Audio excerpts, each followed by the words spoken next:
Magandang araw mga kababayan!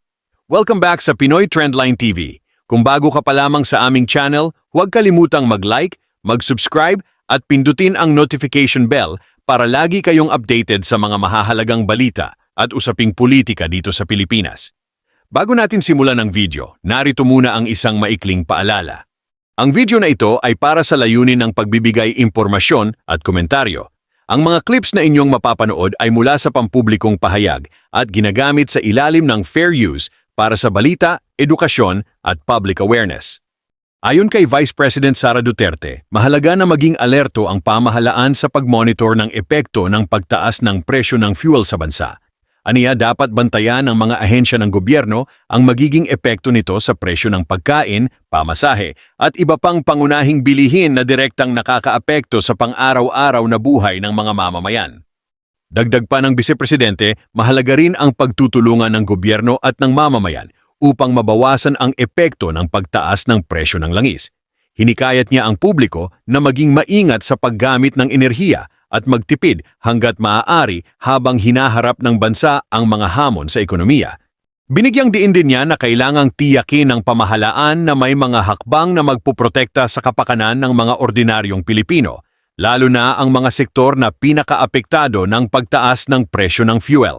Ngayon, panoorin natin ang buong pahayag ni Vice President Sara Duterte.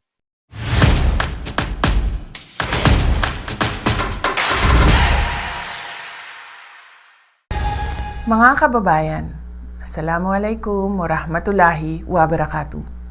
Madayaw umayong adlaw kaninyong tanan. Magandang araw sa inyo lahat. Marami sa atin ang nag-aalala. Patuloy ang pagtaas ng presyo ng mga pangunahing bilihin at kasabay ng pagtaas ng presyo ng langis, mas matindi ang magiging hirap. Binibilang ng mga magulang ang bawat piso at marami sa atin ang nag-aalala sa susunod na mangyayari. Nais kong ipaalam sa inyo, hindi kayo nag-iisa. Tayong lahat ay dadaan sa paghihirap na ito. Mararamdaman natin lahat ang bigat ng pagtaas ng presyo, lalo na ng pagkain. Ngunit meron pa tayong magagawa bilang mamamayan at isang komunidad. At lalong merong kailangan gawin ang pamahalaan. Para sa ating mga lokal na pamahalaan, marami sa mga non-essential na mga aktibidad na gumagamit ng langis ang pwedeng ipagbawal muna, tulad ng parada sa festival. Bumuo ng komite para bantayan ang presyo ng bigas, mantika, pamasahe at iba pang pangunahing bilihin na apektado ng langis at bigyan ng maagang abiso ang mga mamimili at negosyante sa pagtaas ng presyo. Magbahagi ng impormasyon sa pagbabago ng presyo at turuan ang pamilya ng praktikal na hakbang sa pagtitipid, tulad ng pagbawas ng paggamit ng sasakyan at kuryente. Palakasin ang suporta sa lokal na magsasaka at maliliit na supplier upang mabawasan umasa sa imported na produkto para makapagbigay ito ng buffer sa biglaang pagtaas ng presyo. Magpalabas ng mga orders sa pagtitipid sa LGU na susundin ng lahat ng opisina kasama na ng barangay. Bilang individual na mamamayan, ang mga sumusunod ay iilan lamang sa mga pwedeng gawin na makakatulong sa ating pamilya. Bigyang prioridad ang pangunahing bilihin at planuhin ang budget ng pamilya. Bumili muna sa lokal na produkto upang palakasin ang lokal na ekonomiya at mabawasan ang epekto ng pagtaas ng langis. Bawasan ang hindi kailangang paggamit ng enerhiya tulad ng pag-carpooling, bisikleta at pwedeng ayusin ang schedule ng lakad upang mabawasan ang madalas na pagbiyahe. Ngunit ang responsibilidad na protektahan ang mga mamimili ay higit pa sa ating mga tao o komunidad. Sa mga ahensya ng gobyerno na may tungkulin dito, kumilos na kayo.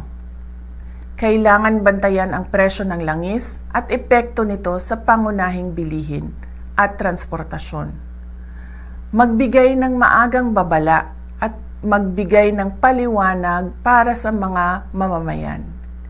ipatupad ang mahigpit na hakbang laban sa hoarding at labis na taas presyo. Gawing regular ang inspeksyon at isarado ang mga lalabag na negosyante. Magbigay ng pansamantalang subsidiyo o price caps sa produktong pagkain at isaalang-alang ang targeted cash transfers sa low-income na pamilya. Magbigay ng advisory sa fuel-efficient na distribution ng pagkain at insentibo sa pampublikong transportasyon. Makakahanap tayo ng paraan upang mapagaan ang ating pasanin sa pamamagitan ng pagtutulungan sa komunidad, pagtangkilik sa lokal na produkto, at pagiging maingat sa ating paggastos at paggamit ng enerhiya. Kasabay nito, asahan natin ang aksyon ng gobyerno na protektahan ang bawat pamilyang Pilipino at tiyakin ang patas at matatag na pamilihan. Malalagpasan natin ang pagsubok na ito tulad ng nalagpasan natin ang pandemya. Higit sa lahat, huwag tayo mag-isip na gumawa ng masama sa sarili man o sa ating kapwa-tao.